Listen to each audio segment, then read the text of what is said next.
Welcome back to another video of Desi dribblers and आज का जो टॉपिक रहेगा वो जो इंडियन फुटबॉल टीम का बोथ मेंस एंड वुमेन्स और जूनियर टीम्स के ग्रुप के 2025 में जैसे प्रॉब्लम्स थे, जैसे मैचेस थे, उनके ऊपर डिस्कस करेंगे एंड होपफुली 2025 में हम लोग को बेटर रिजल्ट्स मिलेंगे from both Indian teams mens and womens, और जूनियर टीम से भी हम लोग को बेटर ही परफॉर्म करने को बेटर रिजल्ट्स मिलेंगे हम लोग को। and थोड़ी सी खुशी तो हम भी डिजर्व करते हैं।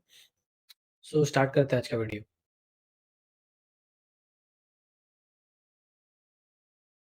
फर्स्ट ऑफ ऑल अगर मेंस टीम की बात करें तो फर्स्ट में हम लोग ने देखा कि एफसी एशियन कप में इंडिया ने बहुत मुश्किल से देखा था, इंटरकॉन्टिनेंटल कप से उसका क्वालिफाई किया था।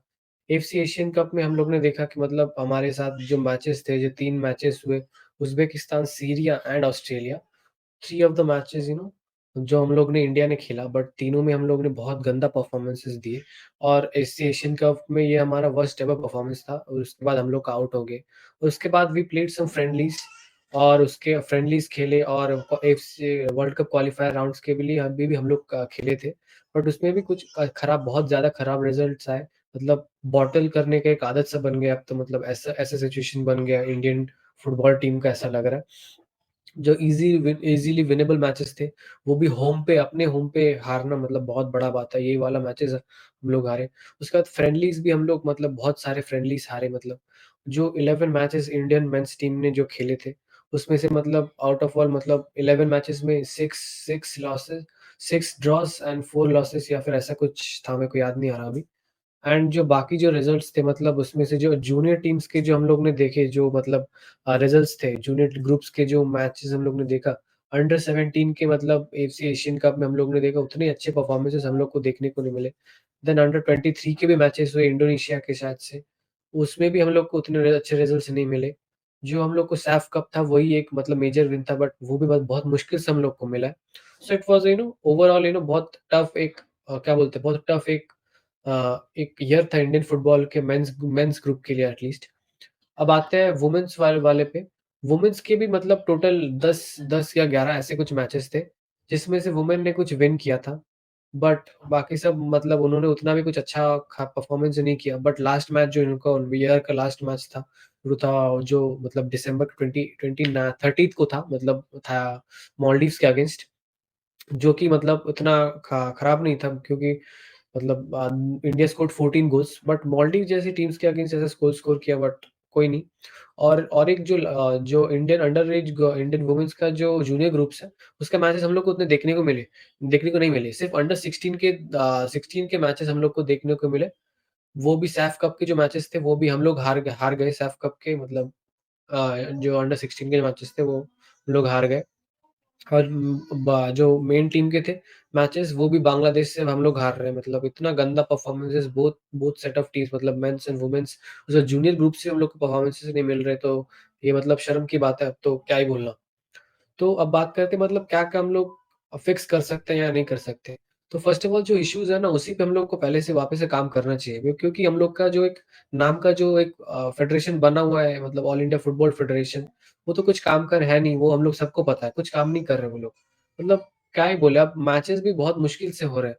जो हम लोग नो जो आईएसएल हो रहा है बहुत टाइम से, अभी तो 10 साल होने को आ गए। आईएसएल मुश्किल से होता है। अभी आईएसएल का भी कॉन्ट्रैक्ट ओवर होने वाला है, क्योंकि आईएसएल एफएसडीएल कराता है। अब एफएसडीएल के साथ एएफएफ का अगर कॉन्ट्रैक्ट ओवर हो गया, तब क्या होगा, आईएसएल कैसे हेल्ड होगा, ये हम लोग को नहीं पता। अभी कुछ महीने पहले हम लोग ने देखा कि आई लीग का भी यही हाल था, कि आई लीग को भी स्पॉन्सर नहीं मिल रहे थे, कि आई लीग को व्यूअरशिप, जो ब्रॉडकास्टर रहता है, सही ब्रॉडकास्टर नहीं मिल रहे थे वो वाला। तो ब्रॉडकास्टर का भी हम लोग ने देखा, ये भी एक इश्यू है, बहुत बड़ा एक मेजर इश्यू है ब्रॉडकास्टर वाला। बहुत हम लोग ने जो इश्यू देखा आई लीग का, वो किसी और को टेंडर देने वाले थे, कुछ क्लोज़ लोगों के एआईएफ से लिंक्स है, उनके साथ कुछ देने वाले थे। But thanks to I league के जो टीम्स है, एक साथ आए, उन्होंने काम किया एक साथ, थोड़ा प्रेशर बनाया एआईएफ पे, उसके बाद जाके कुछ सॉल्व हुआ और उसके बाद हम लोग को कौन मिला? वो भी एसएससीएन मिला बाद में। वो भी अब क्या बोले, अब जो है वो सो है। बट जैसे उन लोगों ने माँग किया था, आई लीग टीम्स ने, कि सोनी पे होना चाहिए जो दिखेगा, वो हम लोग को देखने को मिला। बट इन पार्टनरशिप कि टीवी पे सोनी लिव पे दिखेगा आई लीग, एंड मोबाइल में दिखेगा एसएससीएन ऐप पे। तो ये तो एक बहुत बड़ा एक मेजर इश्यू है, कि जो एक पॉइंट था कि जो हम लोग ने देखा कि मतलब एक जो पॉइंट है कि मतलब कंडक्शन ऑफ मतलब मैचेस प्रॉपर मैचेस वो नहीं हो रहे। हम लोग को प्रॉमिस मिले थे कि मतलब जूनियर ग्रुप्स के मैचेस रेगुलरली होंगे, वो हम लोग को अभी तक देखने को नहीं मिला। सुपर कप के जो मैचेस होंगे उसका रिजल्ट उसका अभी तक शेड्यूल नहीं आया। कब होगा, क्या होगा, कुछ हम लोग को अभी तक पता नहीं है। तो ये भी एक बड़ा-सा इश्यू है कि हम लोग को मतलब बात करना चाहिए इसके ऊपर। ये भी एक बड़ा इश्यू है कि हम लोग कुछ कर नहीं पा रहे। इंडिया जैसी टीम जिसके पास पोटेंशियल है, मतलब कितने टाइम से बोल-बोल के अब तो गला-वला सब दर्द करने लग गया, बट अभी भी मतलब क्या बोले, कुछ समझ नहीं आ रहा। सुपर कप के मैचेस नहीं हो रहे। उसके बाद वुमेन्स जूनियर ग्रुप के भी अभी तक एक भी मैचेस हम लोग को देखे जब कुछ इंपॉर्टेंट टूर्नामेंट आता है, both mens and womens group के, तब अचानक से टीम बन जाती है। 1 महीना भी नहीं लगता, 2-3 हफ्ते पहले टीम बनती है। 1 हफ्ते पहले कोच असाइन होते हैं, उसके बाद होता है जो होता है, अब देखा जाएगा ऐसे। ऐसे नहीं चल सकता हमेशा। ये कुछ हम लोग को जो इश्यूज़ है, ये फिक्स होना चाहिए पहले। उसके बाद और कुछ आगे इश्यूज़ पे बात करें, तो रेफरिंग स्टैंडर्ड्स अभी भी हर जगह, हर एक चीज़ पे इंडियन फुटबॉल पे अभी भी अच्छा नहीं है। हम लोग ने आईएसएल में देखा, हम लोग ने आई लीग में देखा, आई लीग 2 में देखा, आई लीग 3 में देखा, आईडब्ल्यूएल में देखा, सुपर कप में देखा, हर एक टूर्नामेंट जो पॉसिबल है उसमें से रेफरिंग अभी भी खराब चल रहा है। क्यों खराब चल रहा है? ये लोग को रेफरीज़ को बेटर कौन बनाएगा? वीएआर कौन लाएगा आईएसएल में? पैसों का इश्यूज़ तो चलता रहेगा, बट पैसों के कम पैसों में तो अल्टरनेटिव्स अवेलेबल है। उस पे क्यों नहीं काम किया जा रहा? ये बात हम लोग को पूछना पड़ेगा। बट यही चीज़ हम लोग को 2025 में बेटर चाहिए। बट क्या करें, अब कुछ ऐसा हेल्प तो हम लोग को मिल नहीं रहा अलग से। ये भी एक इश्यू है कि रेफरिंग का एक बहुत बड़ा इश्यू है। दूसरा इश्यू है मतलब नॉट रियली अ फेडरेशन वाला इश्यू। जो तीसरा जो इश्यू हम लोग को मेन जो इश्यू है, वो इश्यू है कि प्लेयर्स का कंफर्टेबल हो जाना आईएसएल में। Why should our players be comfortable in ISL? इतना इन्फ्लेटेड मार्केट क्यों है आईएसएल में? Why are clubs paying so much money to a players of ISL? मतलब किसी प्लेयर को अगर ग्रो करना है, तो हम लोग को कहाँ ग्रो करना है? ग्रो करना पड़ेगा, उनको बाहर जाके खेलना पड़ेगा। इधर एक फिक्स्ड माइंडसेट पे हम लोग खेल नहीं सकते हमेशा। तो क्यों ऐसे परफ़ॉर्म कर रहे हैं कि हम लोग बार-बार यही एक ही जगह पे खेल-खेल के हम लोग को यही खेल-खेल के बार-बार अपना मतलब जो हम लोग का ग्रोइंग माइंडसेट है हम लोग अपना खत्म कर रहे हैं। क्यों कर रहे हैं ऐसा?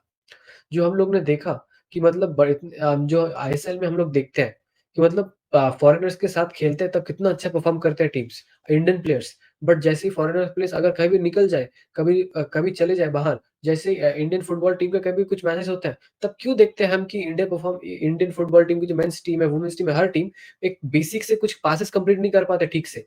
क्यों क्यों ऐसा देखते हैं हम लोग? ये हम लोग क्यों देखना ऐसा ऐसे क्यों करते हैं हम लोग? तो इसीलिए देखते हैं क्योंकि हम लोग का मतलब एक ग्रोइंग माइंडसेट खत्म है। आईएसएल मतलब एक जहाँ पैसा होना चाहिए वहाँ पे पैसा नहीं है। मतलब लोअर डिविजन्स में वुमेन्स के लीग में जहाँ पे पैसा होना चाहिए वहाँ पे अभी तक पैसा हम लोग को देखने को नहीं मिल रहा।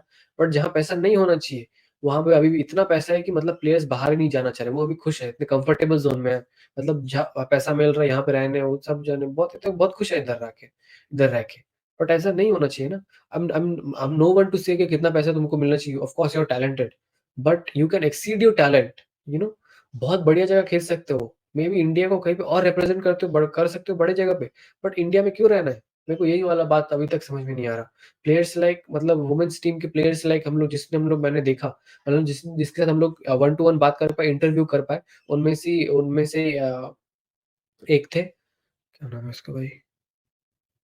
मन उन्हीं उन्हीं में से एक हम लोग को जिसके साथ इंटरव्यू कर पाए, उनका नाम मनीषा कल्याण। मनीषा कल्याण बीइंग गर्ल फ्रॉम पंजाब, उन्होंने देखा कि इंडियन फुटबॉल में उतना पोटेंशियल नहीं है ग्रो करने का भी। आईडब्ल्यूएल में कितने मैचेस होते हैं ठीक से? पूरा सीज़न उनको खेलने को नहीं मिलता। तो कहाँ गए? वो पहले गई ग्रीस गई, उसके बाद गई अभी साइप्रस जाके खेल रही है। तो ये है ग्रोइंग माइंडसेट कि मतलब अगर देख रहे हैं कि इधर मैचेस खेल के हम अपने आप को ग्रो आउट नहीं कर सकते, अपने आप को ज़्यादा टैलेंटेड नहीं बना सकते, तो हम लोग इधर क्यों खेलेंगे? तो उसी की तरह हम लोग को मेंस प्लेयर को भी ऐसा एक माइंडसेट लाना पड़ेगा। कि हम लोग को पैसा दे बा कितने पैसा मिले, बट एक ग्रोइंग माइंडसेट को लेके हम लोग को बाहर जाके खेलना पड़ेगा ठीक से। बाहर जाके खेलने से हमारा एक्सपीरियंस बढ़ेगा, हमारा नेशनल टीम का ग्रोथ होगा, हमारे इंडियन फुटबॉल का ग्रोथ होगा। बट फिर भी हम लोग क्या कर रहे हैं, यहीं पे स्टक है। एकदम एकदम गलत चीज़ है ये। मतलब ये एक फुटबॉलिंग कल्चर को इंडिया में पूरा खराब करने पे एकदम तुला हुआ है। और एक बात जो आईएसएल क्लब्स के लिए रिलेटेड, मतलब बहुत बड़े-बड़े क्लब्स हैं, बहुत क्लब्स हैं। मतलब अभी तक पता नहीं क्यों ये जो अकाडमीज़ है उस पे वर्क क्यों नहीं कर रहे ठीक से। कुछ फाइनेंशियली स्टेबल क्लब्स हैं, बट वो भी काम नहीं कर रहे। तो जो न न मतलब जो स्टेबल नहीं है वो काम कैसे करेंगे? यूथ डेवलपमेंट पे अभी भी फोकस क्यों नहीं कर रहे? आईएसएल की टीम भी फोकस नहीं कर रहे, और इंडियन फुटबॉल फेडरेशन की बात तो छोड़ ही दो। वो लोग तो कुछ काम नहीं करना चाहते, बस फालतू में पैसा दो उनको, वो लोग ऐसे करेंगे भाई, फालतू में उन लोग का पैसा चाहिए। आईएसएल क्लब्स भी कुछ क्लब टैलेंट्स डेवलपमेंट नहीं कर रहे और इंडियन फुटबॉल फेडरेशन तो पता ही नहीं, कुछ मैचेस कंडक्ट नहीं कराते कुछ ठीक से। विजन 2047 बना के रखे हैं बट कभी कुछ नहीं होगा। जिस लेवल से काम कर रहे हैं कभी कुछ नहीं होगा। और एक जो मेन कुछ महीने पहले एक बात आया था, 1 महीने पहले शायद से इंडियन की जो स्पोर्ट्स मिनिस्ट्री के जो यूनियन मिनिस्टर है मनसुख मांडविया, उन्होंने बोला we will develop a plan या ऐसा कुछ बोले, ऐसा कुछ करेंगे जिससे इंडिया टॉप 50 कंट्रीज़ में आएँगी। मेरे को समझ में नहीं आता how how can you being a union minister of India जैसे इतने बड़े कंट्री में यूनियन मिनिस्टर, आपको current situation of Indian football पता नहीं है। आपने ऐसा क्या प्लान बनाया है जो इंडिया को टॉप 50 रैंक में पहुँचा देगी? टॉप 50 रैंक में जैसे कंट्रीज़ हैं, उनसे क्या हम लोग अभी कम्पीट कर पा रहे हैं? 10 साल में हम लोग कम्पीट कर पाएँगे? जितने टाइम में आपने बोला 10 साल, अभी जिस लेवल पे कर रहे हैं, उस लेवल पे हम लोग क्या कम्पीट कर पाएँगे? पता नहीं क्या करेंगे, पता नहीं, बट आपको पता नहीं, आई होप कि if this video reaches to you, I hope कि आप कुछ काम करें, मतलब इंडियन फुटबॉल के फैन्स का बर्दाश्त नहीं हो रहा है ये सब चीज़। मतलब इतना करप्ट कोई फेडरेशन हो सकता है, ये मतलब हम लोग ने सोचा नहीं था। मतलब वी होप फॉर बेटर कि मतलब कोई नया प्रेसिडेंट आएगा जो फुटबॉलिंग खेल के आएगा, उससे हम बेटर एक्सपेक्ट कर रहे थे। बस उसने भी हम लोग को धोखा दिया। हम लोग बातें ही सुन रहे हैं। विजन 2047, विजन 2080, विजन 3000 ऐसा हर वक़्त सुनते रहेंगे, बट कभी कुछ मतलब हो नहीं पा रहा। तो इ इससे बहुत सारे इश्यूज़ हैं। अभी भी ऐज फ्रॉड जैसे इश्यूज़, उसके बाद पेइंग इश्यूज़, उसके बाद एक्सप्लॉइटेशन इश्यूज़, मतलब प्रॉपरली मैचेज़ नहीं हो रहा, मैच फिक्सिंग के इश्यूज़। ये बहुत सारे इश्यूज़ हैं जिस पे काम करना है। बट स्लोली कुछ तो काम करना पड़ेगा, कुछ तो इश्यूज़ सॉल्यूशंस लाने पड़ेगा, बेटर इफेक्टिव वे काम करना पड़ेगा। इंडियन फुटबॉल का परफॉर्मेंस इतने घटिया क्यों है? इसीलिए इतने घटिया है, जब फेडरेशन ही कुछ काम नहीं करना चाहती, प्लेयर्स भी ऐसे ही हैं, हर एक प्लेयर भी वैसे ही बन गए। इनको बाहर नहीं जाना है, इसको कुछ काम नहीं करना, वो ऐसे मेंटालिटी में खुश है, तो क्या करेंगे? अभी देखो एक एक और बात जो आईएसएल से हम लोग को देखने को मिला, इंडिया इतना गोल ड्राउट क्यों आ गया? इसी साल 2024 में सुनील छेत्री ने रिटायरमेंट लिया। क्यों लिया? We don't know. उन्होंने मतलब उनके लिए उन अगर उन्होंने खुद से डिसीजन लिया है, होपफुली कुछ सोच के ही लिया होगा। ही performed so well for 20 plus years for he has given 20 plus years for India. इतना बड़ा करियर इंडियन फुटबॉल में, मतलब बहुत। और जैसे लेवल का उन्होंने परफॉर्मेंस दिया, वी ऑल एक्सपेक्टेड कि ही वुड कंटिन्यू, बट उनका उनका मर्ज़ी। अब तो उन्हें एज हो चुका है 40 इयर्स। अभी उनको इतना खेलने का भी मन नहीं होगा, ऐसा होगा शायद से कुछ। बट एक देख सकते हैं, एक गोल स्कोरिंग प्लेयर ही अवेलेबल नहीं है हम लोग के पास। क्यों नहीं है? क्यों नहीं है हम लोग के पास गोल स्कोरिंग प्रॉपर प्लेयर? हम लोग आईएसएल का अभी जो हाईएस्ट जो गोल स्कोरिंग चार्ट देखते हैं हम लोग, प्लेयर इंडिविजुअल प्लेयर्स के, हम लोग किसको देखते हैं? टॉप टॉप जो 20 प्लेयर्स हैं, उसमें से बस सुनील छेत्री एक प्लेयर क्यों है इंडिया के आईएसएल के टॉप जो फुटबॉल गोल स्कोरर्स है, उसमें क्यों है? सुनील छेत्री नंबर 3 पे, वो भी रिटायर हो चुके हैं।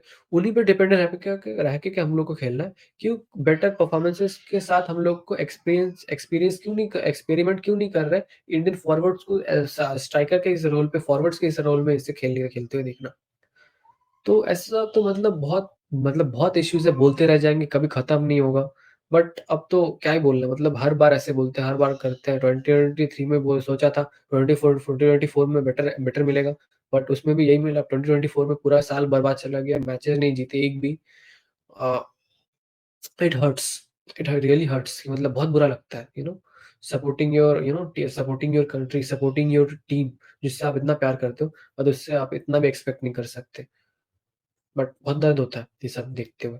तो 2025 में आप मतलब क्या ही बोलो, अब तो कुछ बोल नहीं सकते, बोल-बोल के थक गए हैं। तो 2025 में हम लोग का बेटर एक्सपेक्ट ही कर सकते हैं कि होपफुली हम लोग के साथ बेटर बेटर ट्रीटमेंट मिले इंडियन फुटबॉल फैन्स को।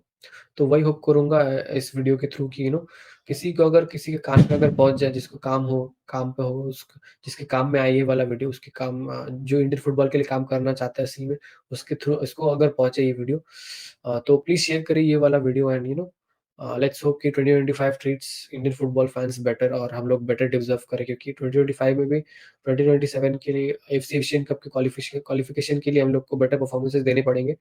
तो यही था आज का video. And happy new year, and let's see you in 2025।